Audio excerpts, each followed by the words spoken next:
السلام علیکم 10th class. آج آپ کا اردو میں گرامر کا ہے پورشن. تو اس میں آپ کی تفہیم نمبر 3 ہے. یہاں پہ آپ کی کتاب کے صفحہ نمبر لکھی ہوئی ہے 118 پہ. مرزا غالب کے خطوط کے بارے میں ہے. اس میں آپ نے 9th کلاس میں ان کے مرزا غالب کے بارے میں پڑھا کہ کس طرح کا ان کا اخلاق تھا، اور شروع میں ہی آپ نے پڑھا تھا کہ وہ اپنے دوستوں کو بہت زیادہ خطوط لکھتے تھے. پورے ہندوستان سے ان کو خط آتے تھے اور ان کا جواب دینا تو وہ اپنی زندگی کا فرض سمجھتے تھے. اور یہاں پہ وہ آپ نے پڑھا کہ وہ بڑے بے تکلف انداز میں لکھتے تھے. تو یہاں بھی یہی ہے کہ غالب نے القاب و آداب، مزاج پرسی اور خیریت نگاری کا قدیم دستور، یعنی قدیم جو طریقہ تھا، جو رواج تھا خط لکھنے کا، اس سے سرمو تجاوز کرنا روا، جس سے نکلنا روا نہ رکھا جاتا تھا. یعنی یہ کہتے تھے، یہ کہا جاتا تھا کہ جیسے خط لکھنے کا طریقہ ہے ویسے ہی لکھنا ہے. لیکن غالب نے اسے بالکل ترک کر دیا، چھوڑ دیا. یہ بات نہیں کہ یہ باتیں لکھتے ہی نہ تھے. یعنی جو ہم شروع میں لکھتے ہیں، ضروری کہ جہاں سے خط لکھا جا رہا ہے اس کا ایڈریس لکھنا، تاریخ لکھنا، پھر القاب لکھنا کہ جس کو ہم خط لکھ رہے ہیں اس کو ادب کے ساتھ اس کا نام لکھنا، پھر سلام دعا کرنا. یہ سب ہم خط کے ضروری حصے سمجھتے ہیں. لیکن غالب ان چیزوں کو اہمیت نہیں دیتے تھے. لکھتے تھے لیکن پابندی کے ساتھ نہیں، مگر ان قاعدوں کے اور ان کی ترتیب کے پابند نہ تھے. القاب و آداب بالکل چھوڑ دیتے اور اول سطر سے مضمون شروع کر دیتے. مضمون جس کو ہم کہتے ہیں کہ خط کا اصل پیراگراف جو ہے، وہ اسی سے ڈائریکٹ لکھنا شروع کر دیتے. ان کے خیال میں یہ ضروری نہیں تھا کہ میں اوپر کی چیزیں لکھوں. کبھی لکھتے تو نئے مختصر موضوع القاب لکھتے تھے. مثلا یعنی اوپر سے کچھ نہیں لکھنا، شروع کر دینا کس سے؟ میاں، برخوردار، بندہ پرور، مہاراج، پیر و مرشد، بھائی صاحب. اس سے زیادہ لکھا تو میری جان کے چین میاں سرفراز حسین. یعنی بڑے اچھے طریقے سے شاعر بھی تھے، اس لیے میرے مہربان، میری جان مرزا تفتح سخندان. کبھی یہ سب غائب اور خط اس طرح سے شروع. کیسے؟ صاحب تم کیا چاہتے ہو؟ یعنی سوال سے شروع کر دیا. یا مار ڈالا یار تیری جواب طلبی نے. یعنی بڑے بے تکلف انداز میں سوال وہ خطوط لکھا کرتے تھے. اسی طرح دعا، سلام اور اپنا نام اور تاریخ تحریر لکھنے میں بھی کوئی پابندی نہ تھی. یہ آخر میں لکھا جاتا ہے. ہم جس کو خط لکھتے ہیں اس کو لکھتے ہیں والسلام، آپ کا پیارا بھائی یا آپ کی پیاری بہن، آپ کا بھتیجا، آپ کا بیٹا. وہ یہ بھی لکھنے کی تکلیف گوارا نہیں کرتے تھے، بہت ہی بے تکلف انداز میں لکھتے تھے. تو یہاں پہ اب اس کے سوالات ہیں. ویسے تو آپ کو خود لکھنے چاہیے، تفہیم کے اندر موجود ہوتے ہیں، لیکن میں نے یہاں آپ کے لیے لکھ دیے ہیں. پہلا سوال ہے، آپ کے خیال میں خط کے ضروری اجزاء کیا ہیں؟ اب یہ میرے خیال میں کیا یہ ہوتے ہیں. میرے خیال میں خط کے ضروری اجزاء میں مقام میں تحریر، جہاں سے لکھا جا رہا ہے، تاریخ، جس ڈیٹ کو خط لکھا جاتا ہے، یہ سب ہم اوپر لکھتے ہیں. القاب و آداب، جس کے نام پہ ہم خط لکھتے ہیں، پھر اس کے سلام دعا. نفس مضمون، جو ایک پیراگراف ہم جس مقصد کے لیے خط لکھا جاتا ہے اس کو نفس مضمون کہتے ہیں. اور پھر آخر میں خط لکھنے والے کا نام اور پتہ شامل ہے. یہ ضروری اجزاء ہوتے ہیں خط کے. آپ نے غالب کے خط پڑھے ہیں، ان کی زبان کیسی ہے؟ غالب نے اپنے خطوط میں نہایت سادہ اور ادبی زبان استعمال کی ہے. حامد حسین قادری نے غالب کی مکتوب نگاری کی جو خصوصیت بتائی ہے اس کا خلاصہ لکھے. یہ جو پیراگراف لکھا ہوا ہے یہ کس نے لکھا ہے؟ یہاں پہ آپ کو سوال میں پتہ لگ گیا، حامد حسین قادری صاحب نے. حامد حسین قادری لکھتے ہیں کہ غالب نے مکتوب نگاری میں قدیم دستور کی تقلید نہیں کی، یعنی پیروی نہیں کی. وہ اپنی مرضی سے لکھتے تھے. ان کے خیال میں خط ایک دوسرے کی خیریت پوچھنے کے لیے لکھا ہے تو یہ سب کچھ لکھنا ضروری نہیں ہے. انہوں نے القاب و آداب، مزاج پرسی، خیریت نگاری میں ایک مختصر اور برجستہ انداز، یعنی بے ساختہ، فوراً جو ان کے دماغ میں آتا تھا وہ لکھ دیتے تھے، انداز اپنایا. بعض اوقات تو دعا، سلام، اپنا نام اور تاریخ لکھنے کو بھی خاطر میں نہیں لاتے تھے. پھر ہے قدیم دستور نگاری کیا تھا؟ قدیم دستور نگاری میں خط کے شروع میں لمبے چوڑے القابات لکھے جاتے. خط کی عبارت بھی نہایت مشکل ہوتی تھی، جو کہ غالب نے چھوڑ دیا بالکل. اچھا، یہاں پہ ہے آخری سوال کہ خط کیوں لکھا جاتا ہے؟ خط کو آدھی ملاقات کہا جاتا تھا کہ آدھی ملاقات ہو جاتی ہے. خط ایک دوسرے کی خیریت دریافت کرنے کے لیے لکھا جاتا تھا. اچھا، بعض اوقات کیا، اکثر اوقات جو پیراگراف آپ کو دیا جاتا ہے ٹیسٹ میں یا بورڈ میں جو آتا ہے تو اس کے اس پیراگراف کا عنوان ضرور پوچھا جاتا ہے کہ اس کا عنوان لکھیں. تو اس کا عنوان بھی آپ بے شک لکھ لیں، سوال لکھ لیں یا ویسے ہی اس کا عنوان لکھ لیں، غالب کی مکتوب نگاری. یہ میں نے اس کو عنوان دیا ہے تو یہ آپ ضرور لکھیں، اپنی بک پہ بے شک لکھ لیں یا ایک سوال اس میں ایڈ کر لیں. ٹھیک ہے جی، یہ آپ کی تفہیم نمبر 3 ہے، کتاب میں ہے آپ کے. السلام علیکم. السلام علیکم 10 کلاس. آپ لوگوں کا آج کا مضمون کا عنوان ہے تعلیم نسواں، یعنی عورتوں کی تعلیم. جیسا کہ شاعر نے کیا خوب کہا ہے، وجود زن سے ہے تصویر کائنات میں رنگ، اسی کے ساتھ سے ہے زندگی کا سوز دروں. یعنی عورت کے بغیر یہ دنیا نامکمل ہے، اس کی خوبصورتی قائم نہیں رہ سکتی. اور یہاں آپ کو بڑی ڈیٹیل سے یہ بتایا ہے. میں آپ کو 2 لیکچرز میں بتاؤں گی کیونکہ یہ خاصا ڈیٹیلڈ ایسے ہے آپ کا. تعلیم ایک ایسا عمل ہے جس سے ایک نسل اپنا تہذیبی اور تمدنی ورثہ دوسری نسل کو منتقل کرتی ہے. یعنی ہمارے ماں باپ نے ہمیں جو تعلیم دی، ہمیں جو سکھایا، وہ ہم میں منتقل ہوا، ہم آگے اپنی نسل کو کر رہے ہیں اور آپ آگے اگلی نسلوں کو یہ منتقل کریں گے. اس مقصد کے لیے ہر سوسائٹی اپنے تہذیبی مسائل اور تمدنی حالات کے مطابق ادارے قائم کرتی ہے، اور ہر ادارے کی بھرپور کوشش ہوتی ہے کہ وہ قوم اور ملک کی توقعات پر پورا اترے.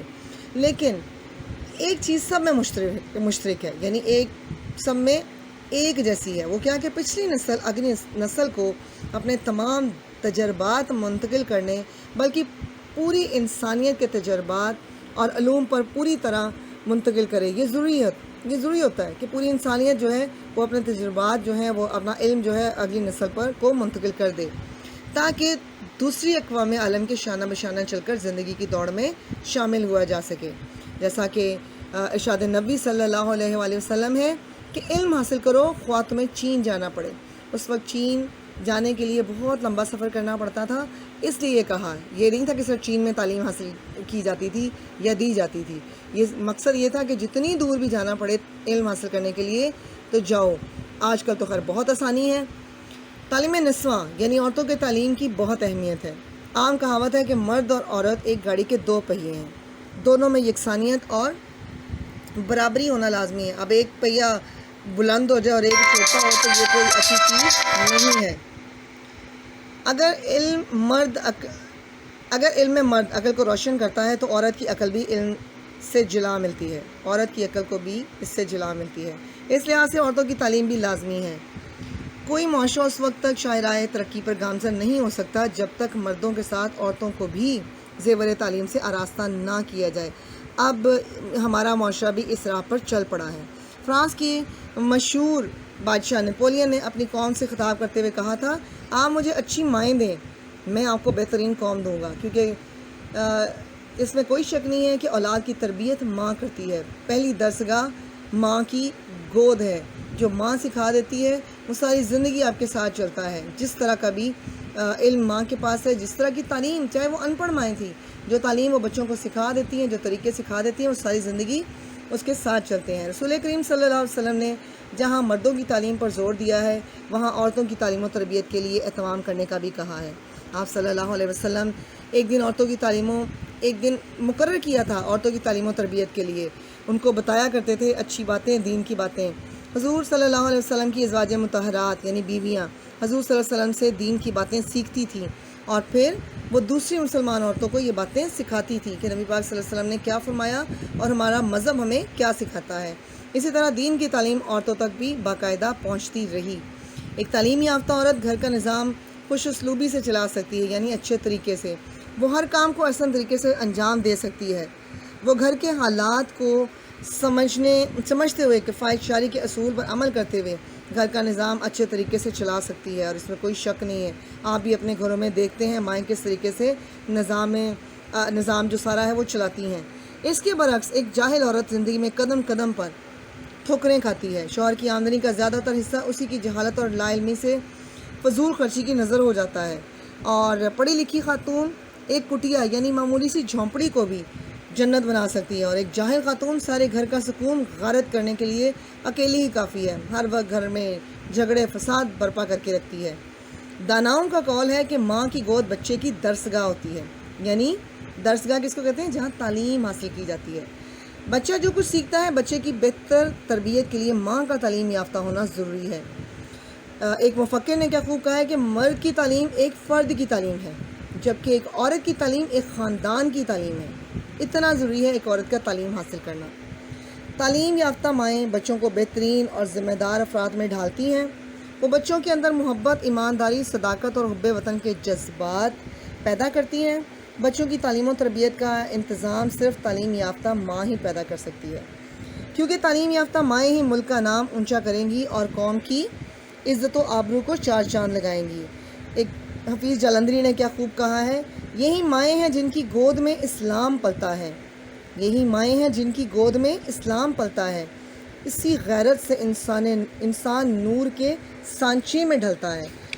جو مائیں سکھا رہی ہیں یہ اس کے بارے میں آپ کو شاعر نے بھی بتا دیا ہے۔ آگے آپ کو یہ بتایا جا رہا ہے کہ گھر جو ہوتا ہے وہ ایک چھوٹی سی سلطنت ہے۔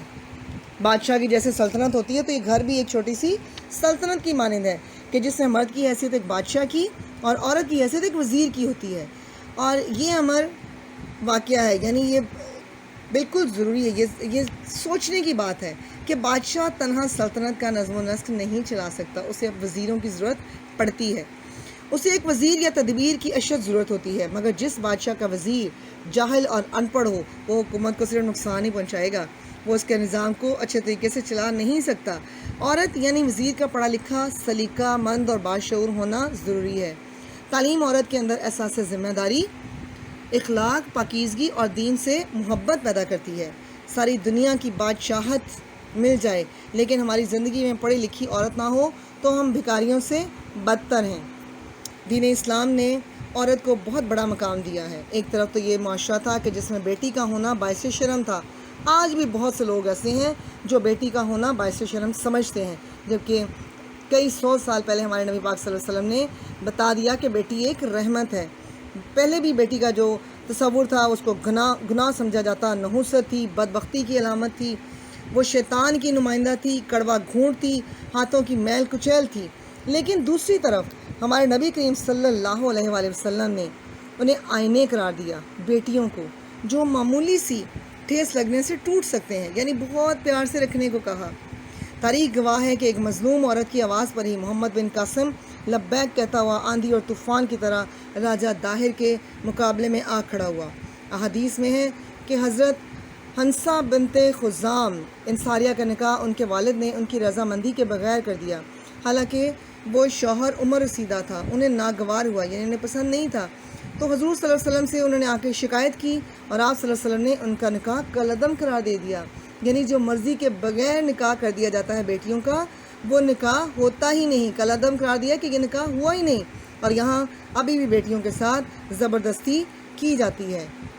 تو یہ آپ لوگوں کے لیے اس میں بڑی اچھی باتیں ہیں، بڑی نصیحتیں ہیں، بیٹیوں کے لیے بھی بیٹوں کے لیے بھی، کیونکہ انہوں نے بھی آئندہ زندگی گزارنی ہے۔ اس کو اچھے طریقے سے پڑھیے گا تاکہ آپ بھی ایک اچھی زندگی گزار سکیں، اپنی ماؤں کی باتوں کو سنا کریں، کیونکہ وہ جو کچھ بھی سکھاتی ہیں وہ آپ کی بہتری کے لیے کرتی ہیں۔ یہاں پہ نبی پاک صلی اللہ علیہ وسلم نے فرمایا کہ بہترین عورت وہ ہے جسے خاوند دیکھے تو وہ خوش کر دے، یعنی ایک پڑھی لکھی عورت ایک ان پڑھ عورت سے 1000 درجہ بہتر ہے۔ انشاءاللہ باقی اس کا جو حصہ ہے وہ میں آپ کو کل کے لیکچر میں سمجھاؤں گی۔ السلام علیکم۔